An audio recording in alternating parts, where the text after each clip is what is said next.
James and jewellery export promotion council इस budget से क्या चाहती है? क्या जो उम्मीदें हैं वो पूरी हो पाएंगी? इस वक्त चल क्या रहा है इंडस्ट्री में? इस पर बात करने के लिए हमारे साथ एक खास मेहमान जुड़ रहे हैं। हमारे साथ इस वक्त हैं जीजेईपीसी के चेयरमैन विपुल शाह। विपुल शाह जी, बहुत बहुत स्वागत है आपका जी बिजनेस पर। और मेरा सबसे पहला सवाल आपसे होगा कि जिस तरह से हम देख पा रहे हैं कि इंडस्ट्री की बहुत ज़्यादा उम्मीदें हैं, और पहले तो मतलब उम्मीदों पे तो मैं बाद में आऊँगा, लेकिन अभी गोल्ड में हॉट टॉपिक प्राइस है और आप देखिए कि ऑल टाइम हाई को टच करते करते गोल्ड का मार्केट रह गया। मैं आपसे जानना चाहता हूं कि 2023 में, इस साल में ओवरऑल गोल्ड के फंडामेंटल आपको दिख कैसे रहे हैं और क्या गोल्ड किसी नई उड़ान की तैयारी में है? Thank you Mrityunjay ji, thank you very much. पहली बात तो गोल्ड की तेजी अभी भी बरकरार है। मुझे यह लग रहा है कि गोल्ड एक चीज है कि ये इन्फ्लेशन का एक बड़ा हेज है और सारे जियोपॉलिटिकल रीजन के हिसाब से भी गोल्ड में बढ़ावा होता है। और खास बात यह है कि चाइना जो बंद था, लॉकडाउन में था, वो अभी खुल गया है और चाइना भी बहुत बड़ी कंज्यूमिंग मार्केट है। तो इस तरह जो हिसाब से चाइना जो भी खुला हुआ है, गोल्ड की डिमांड वहां से भी आ रही है। तो लग रहा है कि गोल्ड बहुत ही मतलब डॉलर टर्म्स में मैं तो ये साल बहुत बुलिश हूँ। मेरे को लग रहा है कि ये गोल्ड 2200 की तरफ जा रहा है डॉलर टर्म्स में, या अपना रुपी के टर्म्स में 60,000 के ऊपर जा रहा है। ये साल में मतलब गोल्ड की तेजी बरकरार रहेगी। ओके, तो आप कह रहे हैं कि तेजी बरकरार रहेगी और आप ये कह रहे हैं कि 60,000 के ऊपर भाव जाएगा, राइट सर? यस सर, 60,000 के ऊपर दिख रहा हूँ। 60,000 के ऊपर आपको भाव दिख रहा है, ठीक है। अब जरा अगले सवाल पे आते हैं। आप जरा ये बताइए हमें, जेम्स एंड ज्वेलरी एक्सपोर्ट को लेकर आमतौर पे हमने पिछले कई सालों में बहुत ही पॉजिटिव ट्रेंड देखा है, ठीक ठाक एक्सपोर्ट हो रहा है। क्या अब यहाँ से भी अच्छा आउटलुक है जेम्स ज्वेलरी एक्सपोर्ट का, या वहाँ पर कुछ आपको हर्डल दिख रहा है? हाँ, अभी फिलहाल इस अप्रैल टू दिसंबर को देखने को जावे तो जेम्स एंड ज्वेलरी ने अच्छा किया है। 6-6.5% का ग्रोथ है। तो करीबन 2.25 करोड़ का हम लोग का एक्सपोर्ट हुआ है। और उसका खास तो मैं धन्यवाद देना चाहूंगा पीयूष गोयल जी, हमारे कॉमर्स मिनिस्टर के लिए। उन्होंने बहुत सही टाइम पे ये यूएई का ट्रीटी किया और ऑस्ट्रेलिया का जो एक्टा किया, उससे हमारा प्लेन गोल्ड ज्वेलरी का बहुत ही अच्छा बढ़ावा हुआ। उससे करीबन 20 से 25% वो सेगमेंट में हमारे हमारे एक्सपोर्ट्स बढ़ गए। तो इसी तरह सुनने में आ रहा है कि यूके के अंदर भी यही ट्रीटी कुछ करने वाले हैं यूरोपियन यूनियन के साथ, और कनाडा की भी बातचीत चल रही है। और उम्मीद है कि 2023 के अंदर ये तीनों ट्रीटी हो जाएगी, जिससे हमारा क्षेत्र को बहुत ही अच्छा बढ़ावा मिल जाएगा। अच्छा, ठीक है। मतलब देखिए, वैसे ईयरली तो आपका परफॉर्मेंस ठीक है ही एक्सपोर्ट का, लेकिन लास्ट क्वार्टर में ऐसा क्या हो गया सर? पिछले क्वार्टर में क्या दिक्कत आ गई थी थोड़ी, वहां पर एक्सपोर्ट के नंबर थोड़े कम दिख रहे हैं। दिसंबर के फिगर्स अभी डाउन होने की वजह है कि यूएस मार्केट के अंदर अभी जो हिसाब से स्लो डाउन थोड़ा फीलिंग आ रहा है, क्योंकि सब लोग का इंटरेस्ट कॉस्ट बढ़ गया है। तो कॉस्ट कटिंग सब हो रही है। रिटेलर नया माल नहीं खरीदना चाहते, वो लोग आगे मतलब कैसे सेल कैसे बिक्री होती है वो हिसाब से नए ऑर्डर देने चाहते हैं। तो ऑर्डर जो कम है कंपेरेटिव टू लास्ट दिसंबर के सामने, सीप्स के अंदर हमारे यहाँ ऑर्डर कम है।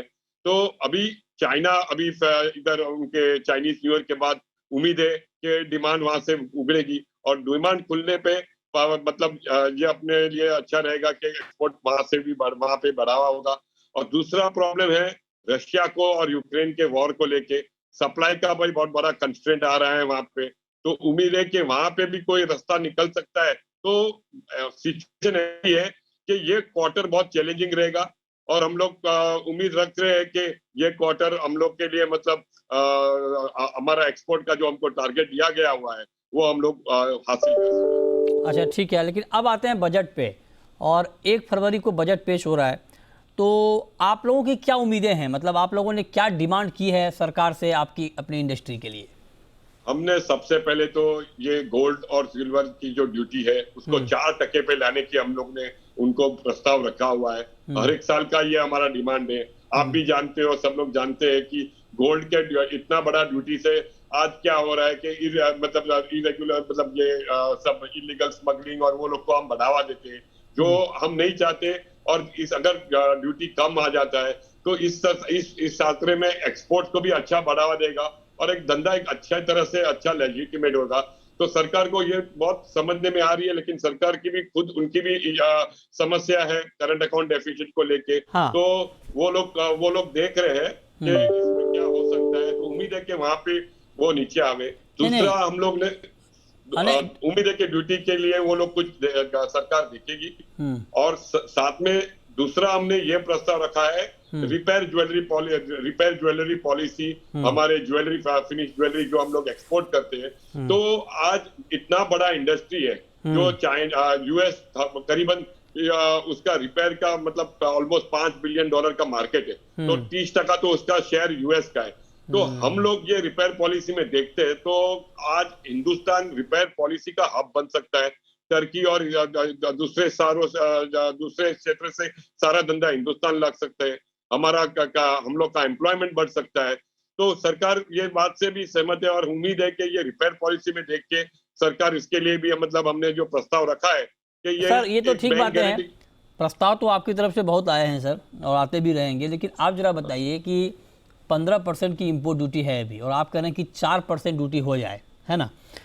और आप ये भी जानते हैं कि CAD बढ़ा है अभी 4% GDP का हो गया है ना, जो कि सरकार के लिए एक बड़ी चिंता है।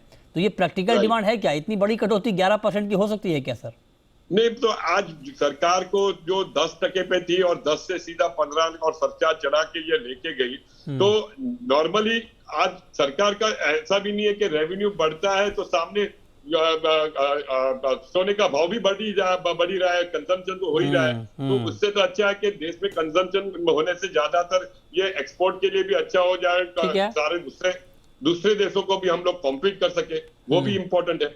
ओके, अच्छा एक सवाल मेरा आपसे ये होगा कि अभी आप लोगों का एक्सपो हो रहा है जेम्स एंड ज्वेलरी का, प्राइस भी ऑल टाइम हाई के करीब है, तो ऐसे में एक्सपो में किस तरह का रिस्पांस है? क्या डिमांड को लेकर जो आपके एक्सपो में जो ज्वेलर शामिल हुए हैं उनको लगता है कि हाँ आगे डिमांड बढ़ेगी, या प्राइस ऊपर होने की वजह से डिमांड घट सकती है? एक्सपो में किस तरह का रिस्पांस, किस तरह का फीडबैक मिला है आप?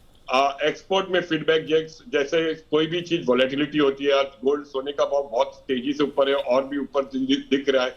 जब तक सोना स्टेबिलिटी नहीं आता है सोने के भाव में, तो ऑलवेज एक दिक्कत तो रहने वाली है एक्सपोर्ट के लिए, क्योंकि आज कस्टमर जब ये ऑर्डर देना चाहते हैं तो उसको भी मतलब इतना ज्यादा वॉलेटिलिटी में वो एक जरा रुक के ऑर्डर देता है। तो जितनी स्टेबिलिटी जितनी जल्दी ये गोल्ड के प्राइस में आ जाती है तो धंधे के लिए अब अच्छा बढ़ावा दे सकती है। तो मतलब हमारा तो यही मतलब अभी ऑर्डर्स थोड़ा ये फर्स्ट क्वार्टर का जो आने चाहिए वो हिसाब से आए नहीं है अभी। जैसे मैंने बताया कि चाइना जैसे खुलेगा तो उधर से हम लोग आशा रख रहे हैं कि वहां पे डिमांड बढ़ेगी। अभी हाल ही हमारे IIGS सिग्नेचर शो में अच्छा खासा रिस्पॉन्स था, अच्छे सारे देश विदेश से सब लोग आए भी थे और उम्मीद है कि वैलेंटाइन डे का भी सेल्स अच्छा पिकअप हो जाएगा और ये चाइनीज न्यू ईयर के बाद चाइनीज का डिमांड भी खुलेगा तो धंधा बढ़ना चाहिए। तो हम तो उम्मीद रख रहे हैं कि हमारा छात्र का एक्सपोर्ट बढ़ेगा। ओके, नहीं एक्सपोर्ट बढ़ेगा सर, और आप कह रहे हैं कि अच्छा रिस्पांस एक्सपो को भी मिला है। लास्ट क्वेश्चन मेरा आपसे ये होगा कि अभी जो ग्लोबल सिनारियो है, जैसे मंदी की बात हो रही है या फिर दुनिया भर में दरें बढ़ रही हैं, इसको देखते हुए इसका ओवरऑल बुलियन की इंडस्ट्री पर, बुलियन के मार्केट पर आप लॉन्ग टर्म इम्पैक्ट क्या देख रहे हैं? लॉन्ग टर्म जैसे मैंने बताया कि अगर कोई भी जगह दर आ जाती है, जब भी दर आती है तो सब लोग सोने खरीदने को लग जाते हैं। तो जब 2023 मुझे लग रहा है कि सोने के लिए बहुत अच्छा साल रहना चाहिए और सोने की भाव दाम ऊपर जाना चाहिए। तो सर अच्छा साल कैसे रहेगा? जब भाव ऊपर जाएगा तो कंज्यूमर के लिए तो खराब साल हो गया ना। इन्वेस्टमेंट के एंगल से आज देखने जाए तो सोना नॉर्मली अपने देश में तो देखते हो तो शादी के एंगल से विपुल जी, शादी के लिए कैसे गिफ्ट करें गोल्ड? बताइए आप, इतना महंगा आप लोगों ने करवा रखा है, कैसे गिफ्ट होगा? तो ये तो प्रॉब्लम है ही, लेकिन आज क्या जो हिसाब से जो जियोपॉलिटिकल और ये सारे इन्फ्लेशन की बातचीत हो रही है तो एक अच्छा खासा ये है ये, और इसके लिए तो हम कुछ नहीं कर सकते। मतलब जो भी है हम लोग तो आशा रखते हैं कि ये स्टेबिलिटी हो जावे और नए दाम में सब लोग एडजस्ट हो जावे, क्योंकि आज आप देखोगे जब सोने का भाव 50,000 था तभी भी महंगा लग रहा था। हाँ। और तब फिर मार्केट सेटल हो गया। लेकिन ये बात ठीक है, 50,000 के भाव पर महंगा तो लग रहा था कंज्यूमर को, लेकिन आप लोगों को हर भाव पे सस्ता लगता है गोल्ड। 55 पे भी, 50 पे भी, 60 पे भी आप कहेंगे कम ही भाव है। हाँ, तो मतलब थोड़ा टाइम लग जाता है लेकिन फिर मार्केट सेटल हो जाती है। नहीं ठीक बात है, आपकी बात ठीक है। चलिए बहुत शुक्रिया विपुल जी आपका हमारे साथ जुड़ने के लिए। और